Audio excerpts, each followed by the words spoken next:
notice that you might need to add, a little bit more darker, make it more pronounced. One thing that I like to do is so that it looks like part of the lip is coming forward, is I'll take the eraser and I'll pull off some of the pencil where the light would be hitting, or the part of the lip that would be standing out the most.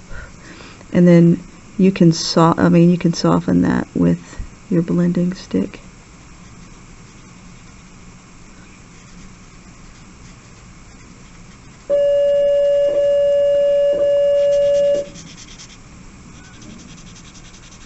And I'm just kind of coming down like that.